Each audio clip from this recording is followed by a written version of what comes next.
YouTube 11,000 ఛానళ్లు ban. యూట్యూబర్లకు ఇదో warning. నిబంధనలు పాటించకపోతే తప్పదు యాక్షన్. అవును, యూట్యూబ్ ద్వారా తప్పుడు సమాచారం, అసత్య ప్రచారంతో వీడియోలు చేసేవారికి ఒళ్ళు దగ్గర పెట్టుకోవాలని హెచ్చరిస్తోంది యూట్యూబ్ మాతృ సంస్థ గూగుల్.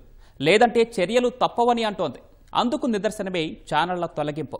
ఏకకాలంలో 11,000 యూట్యూబ్ ఛానళ్లను తొలగించిన గూగుల్ భవిష్యత్తులోనూ ఇదే కొనసాగుతుందని కుండబద్దలు కొట్టింది. 2025లోనే దాదాపు 34,000 ఛానళ్లు తొలగించిన గూగుల్ యూట్యూబర్ల గుండెల్లో రైళ్లు పరిగెత్తిస్తోంది. యూట్యూబ్ వీడియోల విశ్వసనీయత, అందులోని సమాచారం, సామాజిక కోణం, వీక్షకుల అభిప్రాయాలు లాంటి వాటన్నిటినీ లెక్కగట్టేందుకే ఓ విభాగాన్నే ఏర్పాటు చేసిన గూగుల్ ఆ నివేదిక ఆధారంగానే వేలాది యూట్యూబ్ ఛానళ్లను తొలగించుకుంటూ పోతోంది. మరి భవిష్యత్తులో ఈ పరిణామాలు ఎలా ఉండనున్నాయి? యూట్యూబర్లు అనుసరించాల్సిన నిబంధనలేంటి?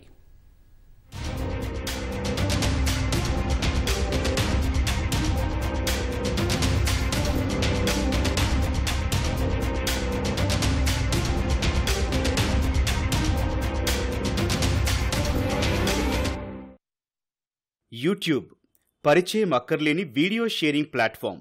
వయసుతో సంబంధం లేకుండా అందరికీ ఇది సుపరిచితమే. అందుకే యూట్యూబ్ వినియోగంలో భారత్ నంబర్ 1గా ఎదిగింది. అదే సమయంలో పుట్టగొడుగుల్లా పుట్టుకొస్తోన్న ఛానళ్లు సైతం వీక్షకులను తమ వైపు తిప్పుకునేందుకు అనేక పాట్లు పడుతుంటాయి. స్క్రిప్టింగ్ మొదలు video shooting, acting, editing, thumbnail ఇలా అన్నింటా వైవిధ్యతను ప్రదర్శిస్తూ సబ్స్క్రైబర్లను పెంచుకునే ఛానళ్లు ఎన్నో. ఆదాయ, ఉపాధి మార్గాలకు ఈ వేదిక కేంద్ర బిందువుగా మారింది. అక్కడి వరకు బాగానే ఉంది. కానీ ఏకకాలంలో 11,000 ఛానళ్ల తొలగింపు ప్రపంచవ్యాప్తంగా చర్చనీయాంశంగా మారింది. ఛానళ్లను తొలగిస్తూ యూట్యూబ్ మాతృ సంస్థ గూగుల్ తీసుకున్న నిర్ణయం యూట్యూబర్ల వెన్నులో చలి పుట్టిస్తోంది.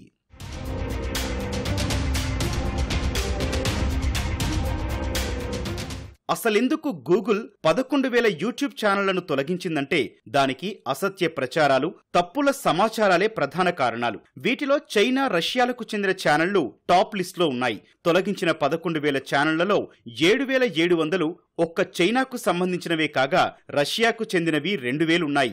బ్యాన్కు గురైన చైనా ఛానళ్లు భారత్లో పీపుల్స్ రిపబ్లిక్ ఆఫ్ చైనా పార్టీకి సంబంధించి ప్రచారాలు చేస్తున్నాయని, ఆ దేశ అధ్యక్షుడు జిన్పింగ్ ను ప్రశంసిస్తూ పలు కంటెంట్లు పోస్ట్ చేస్తున్నాయని గూగుల్ ఆరోపించింది. రష్యాకు చెందిన ఛానళ్లైతే ఉక్రెయిన్, నాటోలను విమర్శిస్తూ రష్యాకు మద్దతిచ్చేలా సందేశాలను వ్యాప్తి చేస్తున్నట్లు గుర్తించామని పేర్కొంది. రష్యాలోని పలు సంస్థలకు కూడా ఈ ఛానళ్లతో సంబంధాలున్నట్లు తెలిపింది. తొలగించిన ఛానళ్లలో చైనా, రష్యాలతో పాటు Iran, Turkiye, Israel, Romania, Azerbaijan, ఘనాకు చెందిన యూట్యూబ్ ఛానళ్లు కూడా ఉన్నట్లు గూగుల్ తెలిపింది. తొలగించిన యూట్యూబ్ ఛానళ్లు రాజకీయ ప్రత్యర్థులే లక్ష్యంగా విమర్శనాత్మక కథనాలు, ఇజ్రాయెల్ పాలస్తీనా యుద్ధంపై తప్పుడు కథనాలు అందిస్తున్నాయని గూగుల్ వెల్లడించింది. ఉదాహరణకు అజర్బైజాన్ కు చెందిన 457 ఛానళ్లు సొంత దేశానికి అనుకూలంగా, ఆర్మేనియాకు వ్యతిరేకంగా వీడియోలు చిత్రీకరిస్తున్నందుకు తొలగింపునకు గురయ్యాయి. అదే ఇరాన్ ఛానళ్ల విషయంలో అవి ఇరానియన్ ప్రభుత్వాన్ని, పాలస్తీనాను సపోర్ట్ చేస్తూ అమెరికా, ఇజ్రాయెల్ వ్యతిరేకంగా తప్పుడు కథనాలు సృష్టిస్తున్నందుకు గూగుల్ తొలగించింది. ఇలా ఆయా దేశాలకు చెందిన యూట్యూబ్ ఛానళ్లు శాంతి భద్రతలకు విఘాతం కలిగించడం, మత విద్వేషాలు రెచ్చగొట్టేలా అసత్య వార్తలు ప్రసారం చేస్తున్నందున వాటిని నిలువరించడానికే ఈ చర్యలు తీసుకున్నట్లు పేర్కొంది. ఇప్పుడే కాదు, గతంలోనూ అనేక మార్లు గూగుల్, యూట్యూబ్ సంస్థలు ఛానళ్లను తొలగించాయి. ఇటీవలే గూగుల్ 20 యూట్యూబ్ ఛానళ్లు, 4 ఖాతాలు, రష్యా ప్రభుత్వ నియంత్రణలో ఉన్న మీడియా సంస్థకు సంబంధించిన ఓ బ్లాగ్ను తొలగించింది. అంతేకాదు 2025 మొదటి 6 నెలల్లో గూగుల్ 23,000కు పైగా ఖాతాలను తొలగించింది. మెటా సైతం ఇటీవల దాదాపు 10 మిలియన్ల నకిలీ ప్రొఫైళ్లను తొలగిస్తున్నట్లు ప్రకటించింది. అయితే ఈ తొలగింపులు గూగుల్ ఆధీనంలోని థ్రెట్ అనాలిసిస్ గ్రూప్ సూచనల ఆధారంగా జరిగాయి. ఇది ప్రపంచవ్యాప్తంగా గూగుల్ ఖాతాలు, యూట్యూబ్ ఛానళ్లను పర్యవేక్షిస్తూ శాంతి భద్రతలకు విఘాతం కలిగించే వాటిని నోటిఫై చేసి తొలగిస్తోంది. కాగా వీటన్నింటికీ ప్రధాన కారణం అసత్య ప్రచారాలు, తప్పుడు సమాచారాలే అని టెక్ నిపుణులు చెబుతున్నారు.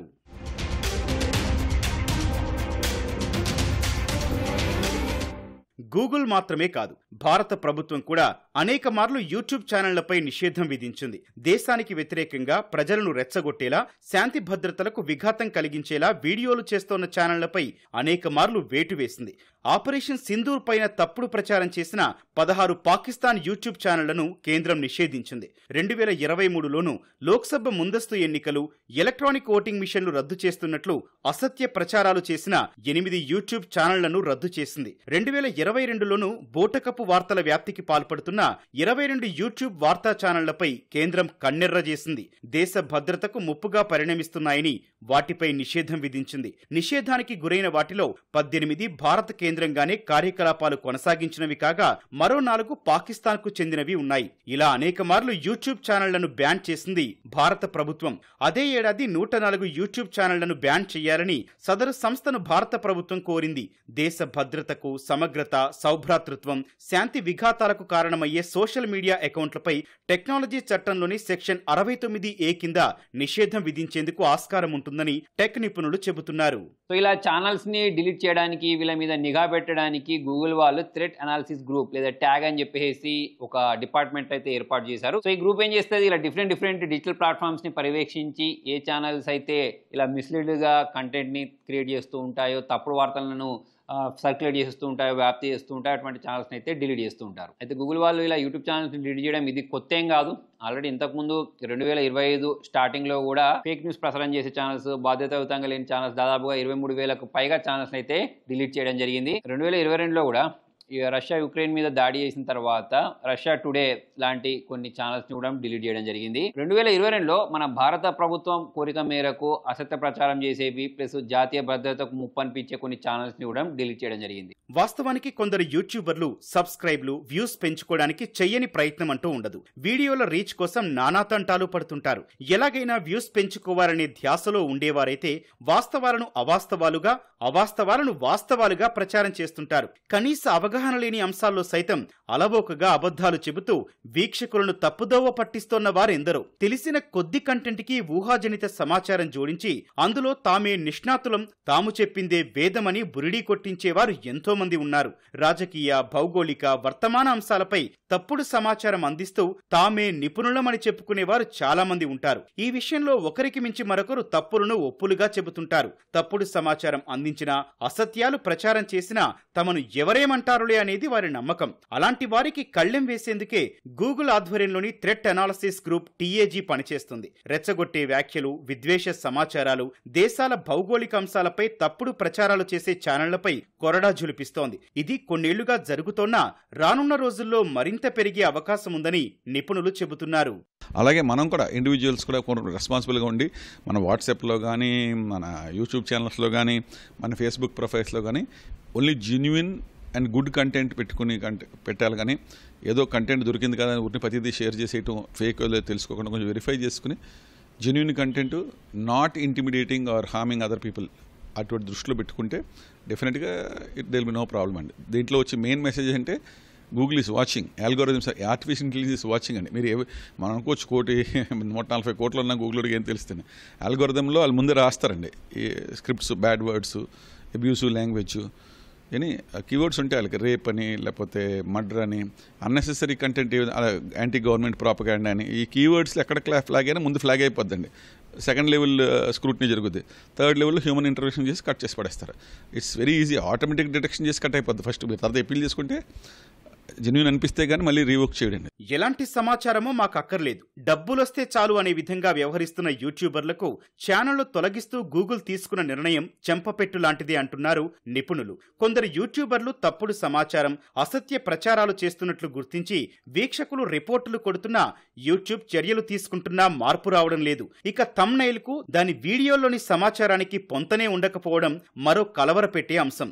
అందుకు వాడే ఫోటోలు సైతం అభ్యంతరకరంగా ఉంటున్నాయి. ఇన్ఫ్లుయెన్సర్లమనే మోజులో చాలా మంది తాము చెప్పిందే వేదం అన్నట్లు వీక్షకులను తప్పుదోవ పట్టిస్తున్నారు కూడా. ఇలాంటి వారితో వాస్తవాలు అందించే యూట్యూబర్లు కలిసి మనుగడ సాగించడం అతి కష్టంగా మారింది. ఇలాంటి తరుణంలో అసత్యాలు, తప్పుడు సమాచారాలు అందించే ఛానళ్లపై చర్యలు ఆహ్వానించదగినవి అంటున్నారు టెక్ నిపుణులు. గూగుల్ సైతం రానున్న రోజుల్లో మరిన్ని ఇలాంటి ఛానళ్ల తొలగింపునకు ఉపక్రమించింది. ఈ నేపథ్యంలో యూట్యూబర్లందరూ నిజాలతో కూడిన వాస్తవ సమాచారాన్ని వీక్షకులకు అందిస్తే ఎంతో మేలు. లేదంటే తప్పుడు వార్తలు ప్రసారం చేసే ఛానళ్లపై వేటుపడక తప్పదు అనే విషయాన్ని గుర్తెరగాలి.